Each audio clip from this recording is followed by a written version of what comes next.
All right, this is Module 1, Lesson 4, Part 2. We're going to continue our discussion of qualitative data, and we're going to pick up and talk about the ways that you can display qualitative data. We're going to focus on two different types of graphs. They are a bar chart and a pie chart. You're not going to be asked to actually create these graphs using the raw data, but you will be asked to interpret information provided by the graphs. In today's society, you can probably find a free website, Microsoft Excel, Microsoft Access, which would actually create these graphs for you. Rarely do researchers create these graphs by hand anymore. If you'll recall, in part 1, we created a categorical frequency distribution, which allowed us to organize the raw data collected about the county of residence for students in spring 2016 at Georgia Highlands, which I have displayed here on the screen. We can use this frequency distribution to kind of give us a jump start for the two different graphs. The first graph focuses on the third column of the frequency distribution, which is the frequency. With a bar graph, the height or the length of the bar represents the frequency. And you'll see a bar graph there on the left-hand side of the screen that I generated through Microsoft Excel that shows the county of residence for GHC students spring 2016. I emphasized the frequency by putting the actual numeric value at the top of each bar so that the reader or the researcher doesn't have to estimate or guess what the value was. Notice that there are gaps between the bars because each category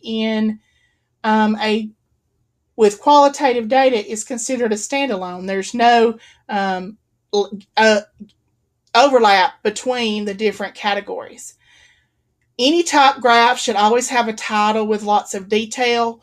You should also indicate what information is given on the horizontal axis and what information is given on the vertical axis. A pie chart uses the relative frequency, which is the fourth column of the categorical frequency distribution, and each slice or piece of the pie represents that relative frequency or that percentage. Pie charts are very useful if we want to compare more than one category to another. So we can compare category against category. We can also compare a category to the entire data set as well, so we can see that relationship. Again, it's important that you give the graph a title with details. Also, you want to label each individual piece or each individual slice of the pie, ideally with the category name and the corresponding percentage or relative frequency. Let's think about how we can analyze qualitative data. Once you have the data organized into a categorical frequency distribution, we can use that to create either a bar graph or a pie chart, depending upon the information we need to communicate. But ultimately, our goal is to answer the research question. So what kind of analysis can we do? What can we learn from the sample about the population? With qualitative data, the type of analysis we can do is very limited because we have words and phrases. Since we don't have numbers, we're not able to perform any mathematical calculations. So there are basically three things that researchers can determine whenever they're dealing with qualitative data. They can determine the most popular or the most common, which category occurred the most. Statistically, that's called the mode. Which category occurred the least? And then, if need be, they can provide rankings with that sense of order from lowest to highest or highest to lowest. So thinking about the example we've been working on, the most popular county of residence is Bartow based on the sample. Therefore, we can conclude or infer that the most popular county of residence for all GHC students in spring 2016 is Bartow. The least popular county is Gordon based on the sample. Therefore, we can conclude or infer that the least popular county of residence for all GHC students in spring 2016 is Gordon. And then we can look at the rankings. We already know that the most popular was Bartow, second was Cobb, third is Paulding, fourth is Cherokee, and again, the least popular is Gordon.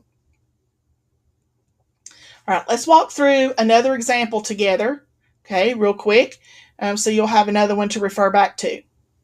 Beginning with the question, what is the most popular type of computer sold at a local retail store? We need to think about what our variable is. What information are we going to collect? We need to collect information about the type of computer sold to a customer at a local retail store.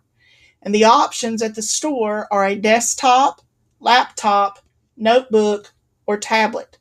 Again, hopefully it's obvious that those are words or phrases, which means we are collecting qualitative data, which is neither discrete nor continuous, and is also nominal. Again, a desktop is not necessarily better than a laptop. The population is all computers sold to customers at a local retail store. The sample was collected using sales records from the past year. A random starting point was selected and every seventh record examined. This is a systematic sampling method, which is one that's very easy to use. It is random because we chose a random starting point, and it is representative of the sales at the store. So as we went through, we recorded what type of computer was sold on every seventh record, and this is the list that we obtained.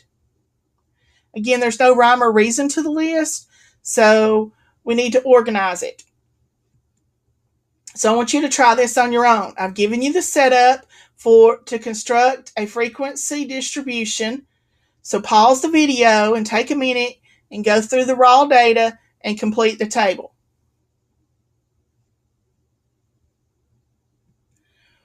When you're finished, you should have these results: 11 desktops, 23 laptops, 9 notebooks, and 7 tablets. Okay, let's analyze it. Based on our categorical frequency distribution, the most popular type of computer sold at a local retail store is a laptop.